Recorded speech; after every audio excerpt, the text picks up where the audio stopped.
J'ai eu une fracture du tibia après une chute de moto, ça fait presque 2 ans. Donc c'est guéri, mais j'ai toujours des douleurs étranges, surtout la nuit, comme si on m'enfonçait des aiguilles. Je veux reprendre le vélo, mais est-ce prudent? Est-ce que d'autres vivent ce genre de douleur? Oui, d'autres personnes m'ont signalé avoir ce type de douleur, surtout lorsque l'accident a laissé des séquelles un peu complexes ou alors mal rééduquées. Il faut faire un peu attention par rapport à ça. Même si l'os est consolidé, les nerfs ou les tissus autour peuvent être sensibles pendant un certain temps. Tu peux recevoir ces petits pics d'aiguilles dont tu fais mention, surtout quand tu es au repos ou alors lorsque tu es endormi. Patience, je sais que ça fait mal. Patience, c'est que tu dis que ce sont des douleurs neuropathiques.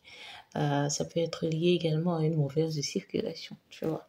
Donc, maintenant, dans l'optique de reprendre l'exercice, le vélo, je vois que c'est ce pourquoi tu penches le plus. Je te recommande de consulter un kiné ou alors à défaut un médecin de sport si tu en as dans ta région pour t'assurer qu'il n'y a pas de séquelles invisibles, tu vois, qu'il n'y a pas un déséquilibre musculaire quelque part, qu'il n'y a pas un nerf coincé quelque part, qu'on essaie un peu de vérifier tout ça pour qu'on te fasse un programme de rééducation ciblée ou alors de renforcement musculaire pour que tu puisses un peu reprendre un peu de vigueur dans le membre qui a été impacté.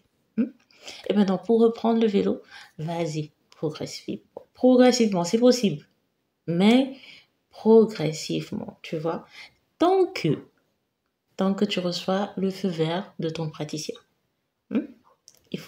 La première chose qu'il faut que tu fasses, c'est que tu ailles d'abord consulter pour voir si tout va bien, tout ce que j'ai dit auparavant, là, si tout est OK, avant que tu ne recommences. Et ensuite, au fur et à mesure, tu écoutes ton corps et tu peux augmenter l'intensité. Tu peux commencer par un vélo d'appartement avant de passer à un vélo de course. On reste prudent.